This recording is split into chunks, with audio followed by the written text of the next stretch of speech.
Okay students, कैसे हैं आप सब लोग? आई होप आप सब बहुत अच्छे हैं, बहुत वर्क कर रहे हैं, सारी चीज़ को अच्छे से देख रहे हैं। तो चलिए हम यहाँ पर एक नया टॉपिक देख रहे हैं, दैट इज़ आर बिल्स। तो बिल्स में अब हमें यहाँ पर क्या देखना है कि जैसे भी हम कुछ भी चीज़ खरीदते हैं या बेचते हैं तो हमारे पास बिल्स में क्या होता है। ठीक है, तो बिल्स में हमारे पास आता है जस्ट लाइक कि हम कितने सामान परचेज़ करें, किस रेट से परचेज़ करें, हमें टोटल अमाउंट कितना पे करना है, तो वो सारी चीज़ें होती हैं। तो चलिए सबसे पहले यहाँ पर डिटेलिंग देख लेते हैं। तो हमेशा जब हम सेल या परचेज करते हैं तो हमें क्या मिलता है? एक बिल मिलता है। तो चलिए उस बिल में होता क्या क्या वो देख लेते हैं। A bill contains the following information. The first one is name and address of the shop, telephone number, ठीक। Then bill number, date of sale, name of the item, quantity, हमें कितनी सोल्ड आउट कर रही है, and the price per unit, हर एक unit का price क्या है, and the amount of each item, total amount of all the items are purchased, and signature of the seller, तो सेलर का सिग्नेचर। ठीक है, चलिए next is to prepare the shopping bill. तो शॉपिंग बिल प्रिपेयर करने के लिए देखिए हमें कुछ इस टाइप का फॉर्मेट बनाना पड़ेगा।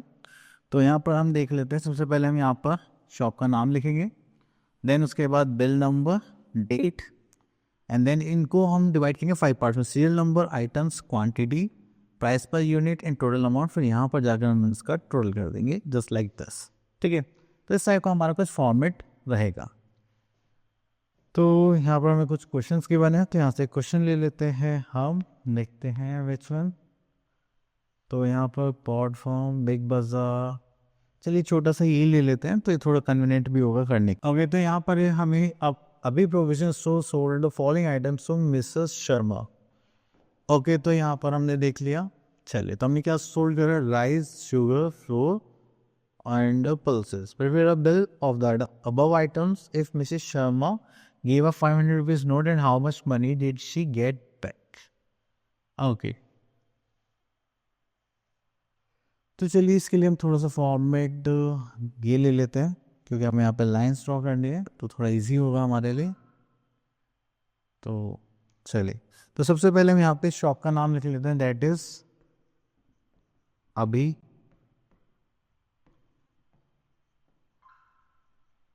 Provision store.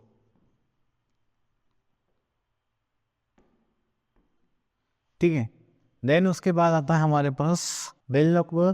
तो यहाँ पर नहीं है, डेट हमें गिवन है, नो। चलिए तो यहाँ पर हम लिख देते हैं बिल नंबर,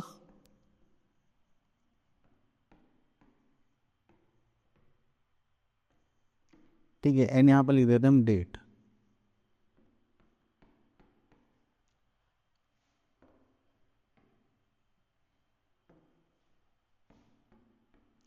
अब डेट में जस्ट लाइक आज आई थिंक 20 है, तो यहाँ पर लिख देता हूँ 25/2025। ठीक है, तो चलिए उसके बाद हम इसको थोड़ा सा डिवाइड कर लेते हैं कॉलम्स में। ठीक है, तो सबसे पहले हम यहाँ पर लिख लेते हैं सीरियल नंबर। ठीक है, एक लाइन ड्रॉ कर लेते हैं जस्ट लाइक दिस। देन उसके बाद हमारे पास आ जाएंगे आइटम्स। ठीक है, फिर से हम यहाँ पर एक कॉलम ड्रॉ कर लेते हैं, क्योंकि आइटम्स में नेम्स लिखने होते हैं। चलिए उसके बाद आता है हमारे पास क्वांटिटी।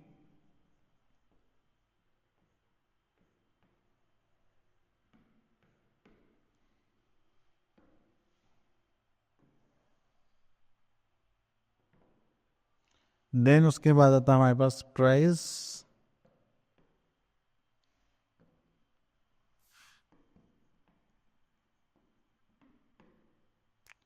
एंड देन आता है हमारे पास लास्ट अमाउंट।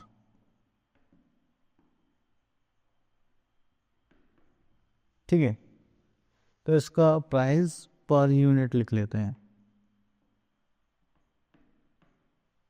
चल, तो अब बिल बनाना स्टार्ट करते हैं। तो सबसे पहले हमारे पास यहाँ पर है, तो फर्स्ट आइटम हमारे पास आ गया यहाँ पर राइस। तो हमने राइस के लिए कितनी क्वांटिटी है? 2 kg, एंड इनका प्राइस क्या था? ₹25 पर kg। तो ये हो गया हमारे पास, टोटल अमाउंट हो गया कितना? ₹50। उसके बाद सेकंड है हमारे पास शुगर, तो यहाँ लिख लेते हैं हम शुगर। देन उसके बाद हमारे पास क्वांटिटी कितनी है, that is 2 kg and price is 30 पर kg। तो यहाँ पे लिख लिया 32 से कितना हो गया हमारे पास 60। चलिए उसके बाद हमारे पास फिर से आ गया फ्लोर, थर्ड आइटम मतलब आटा। हमने ये कितना लिया 3 kg and the price is 24 पर kg। तो ये होगा 3 से 72।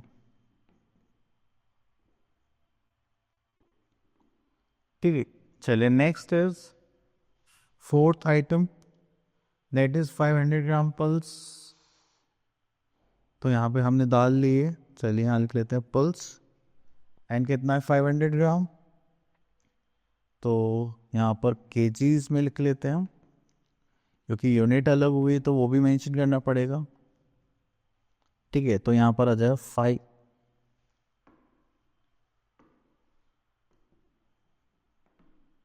500 ग्राम।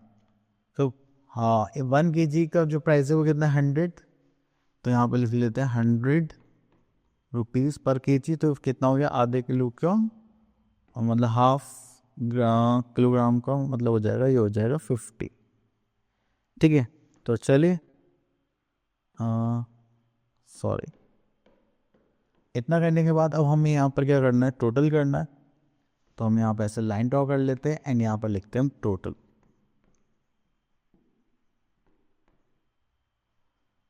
फिर हो गया 100, this is 130, 100 and this is 2। तो ये हो गया 232। चलिए ठीक है, तो ये हो गया हमारा टोटल बिल। इस टाइप से आपको बिल बनाना है, दैट्स इट। चलिए तो और देखते हैं और क्या हमारे पास। यहाँ तो सिर्फ एक बिलिंग का क्वेश्चन है। Okay, unitary method. देखिए यूनिटरी मेथड बहुत ही अच्छा मेथड है हमें क्वेश्चन सॉल्व करने के लिए।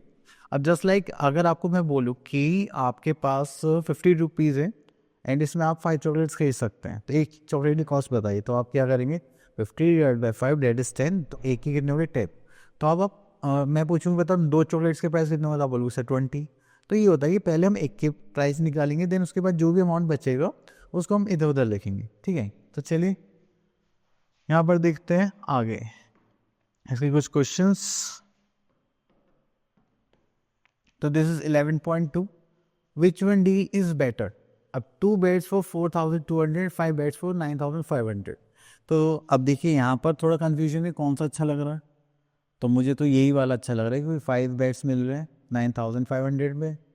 आपको हो सकता है किसी को लग रहा हो कि ये वाला ऑप्शन अच्छा होगा, तो चलिए देखते हैं। तो उसके लिए हम क्या निकालेंगे, पर बेड प्राइस। अगर हम यहाँ पर देखें तो हमारे पास कितना है ₹4,200 डिवाइड बाय 2। तो हमें पर बेड मतलब 1 बेड कितने का पड़ रहा है, दैट इज 2100।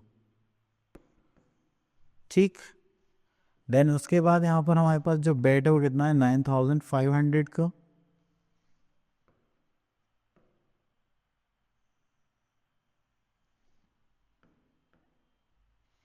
ठीक है, तो यहाँ पे कितना हो जाएगा 5। तो 5 1 ज़ा 5 एंड 5 9 ज़ा 45। तो यहाँ पर एक बेड कितने का पड़ा है 1900 का। तो कौन सा हमें सस्ता ऑप्शन मिल रहा है, दिस वन। ठीक है, तो ये हमारे क्या होगा कॉस्टलियर, ये होगा हमारा चीपर, यही हमारी हो जाएगा बेड। ठीक है, तो हमें ऐसे करके पता चल जाता है। चलिए तो यहाँ पर देखते हैं, हम एक क्वेश्चन ले लेते हैं दिस। चलिए इस पार्ट में देखें, यहाँ पर लिखा हुआ the cost of 16 books is 640।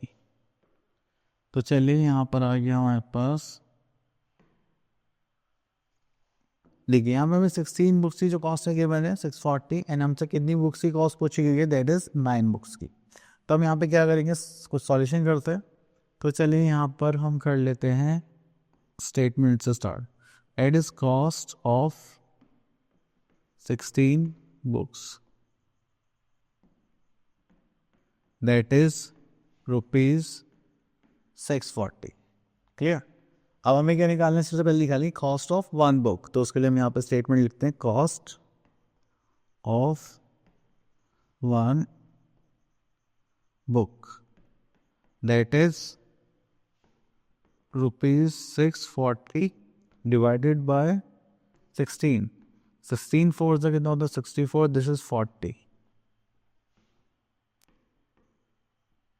ठीक है, देन उसके बाद हम आ जाते हैं यहाँ पर, हमें उससे पूछे गए कॉस्ट ऑफ